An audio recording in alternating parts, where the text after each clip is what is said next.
Dear students, I myself, Dr. Bharat Parab, discussing about deriving compound interest formula on screen presentation. I have already given you this on PowerPoint presentation. If you find any difficulty, you can refer this. This is on-screen presentation. Okay, you can refer anyone, and still if you face any problem, you may write to me in the comment section and I will definitely solve it. Okay, so we will go ahead. Here we are trying to derive or deduce the formula to calculate compound interest. We are deriving the formula, remember, to calculate compound interest. Okay, using this formula we will try to solve the problems. Okay, it will be, now there is a formula. What is the authenticity of formula? Okay, so we derive it. To derive this, we go step by step. We will see what is simple interest formula. Okay, and it's very famous, we know. So I am going very slowly so that you understand it properly and not make any mistake. Okay, so simple interest formula is SI. SI means simple interest. Okay, you have to buy at this term because we may come across this term frequently in this topic. Is SI equal to P into R upon 100 into N, where P is principal, R is rate of interest, that is rate of simple interest. Okay, N is number of years divided by 100. Okay, I have given how this formula came in some other slide. You may go and refer, or write to me in the comment box, and I will explain you how this formula came. Okay, with the help of this formula I am deriving, or we are deriving, the compound interest formula. Okay, so let us consider a principal amount. Just for simplicity, we are considering this amount just to get the easy calculations. Okay, let us consider the initial principal as P0, and P0 is 5,000 particular amount, and rate of interest phi is taken just to understand. Okay, then we will generalize it. So simple interest 1, that is for the first year. Simple interest 1, see I have written simple interest 1 is for the first year. Okay, that's P into R upon 100 into N. So P is 5,000 into 5 upon 100 into 1. N is 1 because we are calculating only for 1 year. Okay, so for the first year, SI1 or simple interest 1, this is only interest, 5,000 into 5 upon 100 into 1 is for first year. Then P1, this interest is added to the principal amount of that year, and the next year's principal changes. This is P1, I am taking it as P1. This is after first year. After 1 year, P1 will be the principal amount, and P1 is P0 plus SI1. Okay, remember SI1. So I am substituting all these values. P0 is 5,000 and SI1 as given above, 5,000 into 5 upon 100, and taking 5,000 common, you get 1 plus 5 upon 100 raised to 1. Remember that raised to 1 is very important term. Okay, for first year. Okay, got it?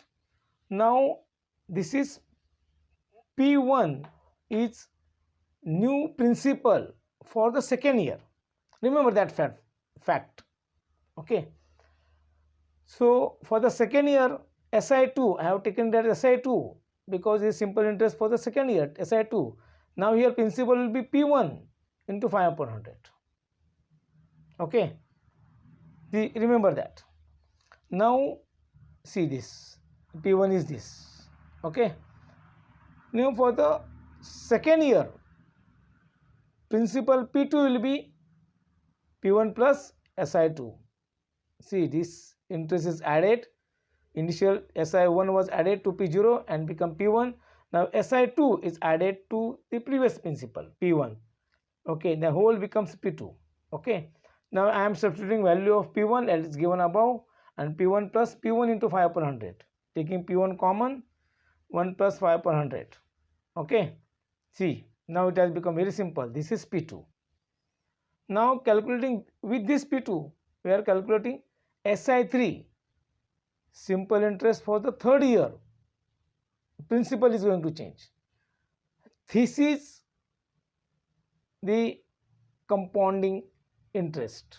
Okay, this is the base of compounding interest or compound interest. See, P2 is 5000 into 1 plus 5 upon 100, and that's P1. I have added substitute the value of P1, that 5000 into 1 plus 5 upon 100, 1 plus 5 upon 100 is there.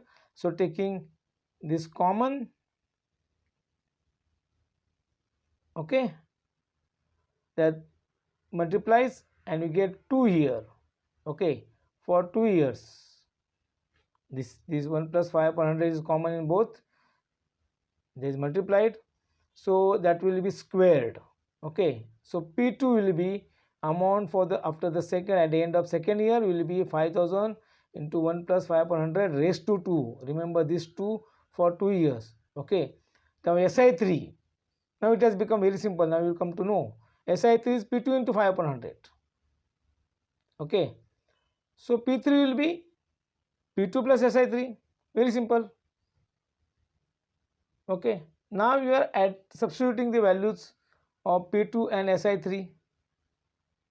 Okay, if you do it yourself, it will be very easy.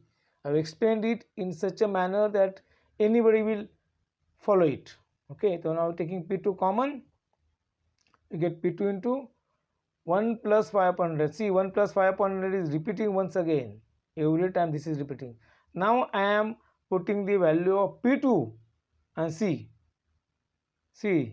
okay, this is the value of P2. This will be substituted in this.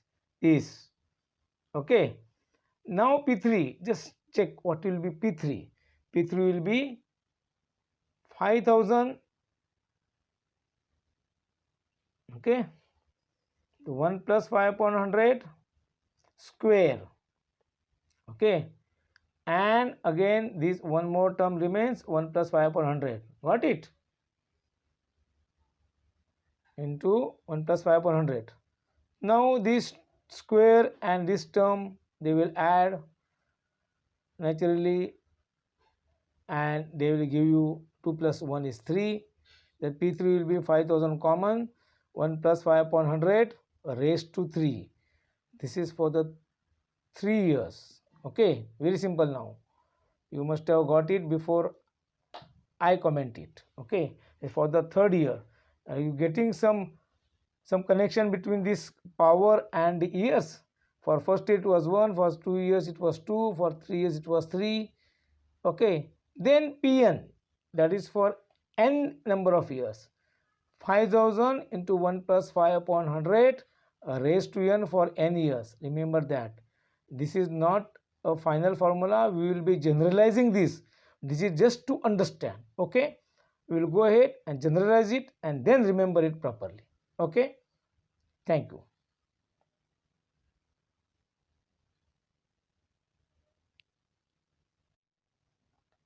So after deducing or deriving formula of compound interest by taking some values for P1 or P0 and R, we are now trying to generalize the formula.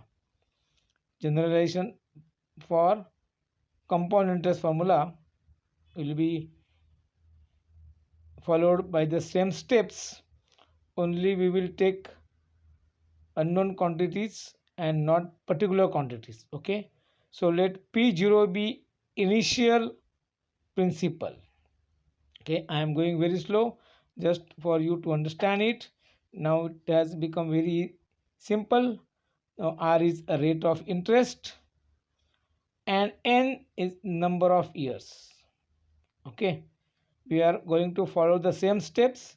If you find something difficult, go back and see how that is derived. This is same derivation, only particular quantities or particular figures are not taken. Okay, we have generalized it. P0 is initial principal, R is rate of interest as given a number of years n. Okay, so we will follow the same nomenclature. Okay, then the first step is for simple interest, the formula remains same, P into R upon 100 into n. Okay, now same as in the previous case, we will find SI1, that is simple interest for the first year where n equal to 1, P0 into R upon 100. Okay, now this interest will be added to the first year principal. After 1 year, principal will be P0. Okay, so n equal to 1, we have taken SI1 equal to P0 into R upon 100, and that will be 1. Okay, now this will be added. So let us take it as P1. Initial was P0, now this is P1. P1 will be P0 plus SI1. We have seen how this is.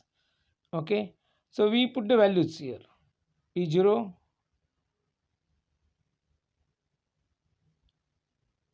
principal for the second year, that is after 1 year. Okay, so we put the values of P0 and SI1 and see what is P1 in terms of P0. We will not introduce many unknowns, but okay, now see this P0 into R upon 100. Okay, now this P0 will be taken common.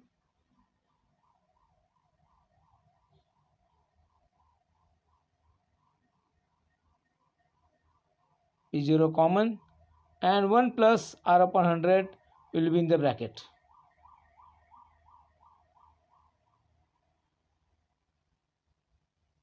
Got it? This raised to 1 is very important. This is for the first year. Okay, as we have seen in the previous case, just keep eye on this 1. Okay, this is for the first year. So P1 is this. Now SI2. For SI2, the simple interest for the second year, that's why it's called SI2, will be P1 into R upon 100. P1 will be the principal after 1 year. So this principal changes as we go on adding simple interest of that year to the next year principal. So P2 will be P1 plus SI2. Okay, so P1 plus SI2 value we will add. See, I am adding P1 into R upon 100.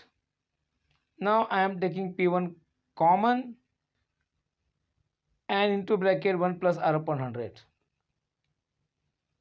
Okay, now let us substitute the value of P1. This is P1. Okay, this, see this. So I am substituting this value, and then you will come to know the significance of that 1 which I have marked. Okay, so P0, which is common, the above value we have taken, substituted into the remaining, this which is marked in red is 1 plus R upon 100. So 1 plus R upon 100 into 1 plus R upon 100 will be square of this. Okay, this is for the second year. Okay, see this 2. So for the first year it was 1, second year or 2 years this was 2, this was 2. Okay, so this will be the principal, new principal now. Okay, P2. Now SI3 should be calculated on P2 into R upon 100. So P3 will be P2 plus SI3. Very simple now, as we have seen in the previous case, P2 into SI3, and I am adding the value of SI3, that is P2 into R upon 100, same as above. If you do this yourself, you will find it very easy. Just write the steps yourself and try to understand it just by writing on paper, and you will definitely follow this all these steps and you can derive yourself. See, I am tying it P2 into 1 upon 100. Now I will be substituting P2. See, it is just given above. Okay, I am substituting value of P2. This is value. I am adding this. Adding means just substituting it. P0 into 1 plus r upon 100 square. Okay, and 1 plus r upon 100 is there again. Okay, so this will be P0 into 1 plus r upon 100 cube raised to 3. Okay, cube. This for 3 years. So here the pattern follows. If you, for the first year it was 1, for 2 years it was 2, for 3 years it was 3, then naturally for n years it will be n. Okay, for n years P0, that initial principal, into 1 plus r upon 100 raised to n. Okay, all quantities meanings are given. Try to derive it yourself, and if you still face any problem, let me know in the comment box. I have given this video in power presentation. You can also refer that. Try to understand it. If you still face any problem, let me know. Okay, I shall definitely solve it. Thank you.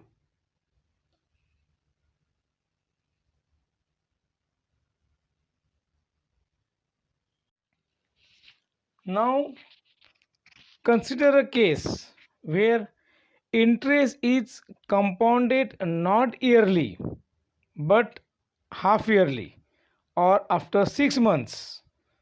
After 6 months interest is added to the principal. Then what will be the change in the formula? We are trying to find out that.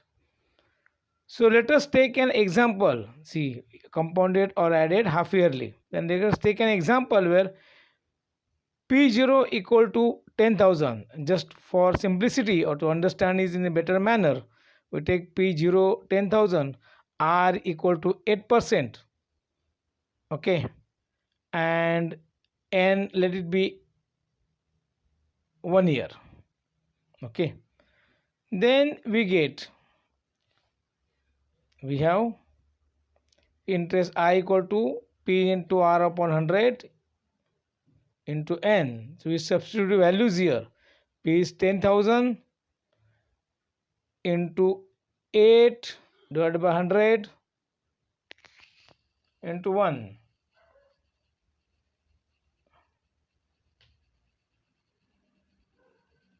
So that comes out to be 800 rupees. Okay, so for the whole year you are getting 800. Then for 6 months, of course, 400. That means what? Okay, for half year, then we get 800 divided by 2. That means that R quantity, that R changes from R to R upon 2. Okay, that means what? The rate of interest divided by 2, because that was for the year. This is for 6 months or half year. Okay, so half year you multiplied R by half. Okay, the R changes to R upon 2, but N changes to 2 because there are 2 installments now. It's not year, it is number of 6 months. 2 times the interest is added, so it is 2 now. Okay, so see the change in formula. If you try to solve problems, then this change will be immediately noticed. Okay, so we write the formula A equal to P0 into 1 plus R upon 100 raised to N for yearly compounded interest. Okay, and A equal to P0 into 1 plus R upon 200, R upon 2 actually, and 100 is there, okay, and raised to n. In this case, if you see that this R is divided by 2, then n will be number of installments. Okay, if half yearly, then I need to check how many half years are there. For 1 year, there will be 2 half years. For 1.5 year, there will be 3. For 2 years, there will be 4 half years. Okay, so 4 installments. Sorry, not years but number of half years or installments. Okay, see this point very clearly. Now that has become a very simple problem, that if for after 6 months, if R is divided by 2, then if the installment is compounded quarterly, that is after 3 months, that is 4 times a year, that will be R upon 4, and n will be number of quarters. Okay, so remember this formula. Try to solve some problems, as many problems as you can. If you stuck or face any problem, this is Dr. Bharat Parab, and may let me know in the comment section and I will help you. But I think if you solve many problems, you will not need my help. Okay, see this number of quarters. For 1 year they are 4, and then for 2 years they will be 8. Okay, 3 3 3 3 like that. So this is Dr. Bharat Parab. Thank you.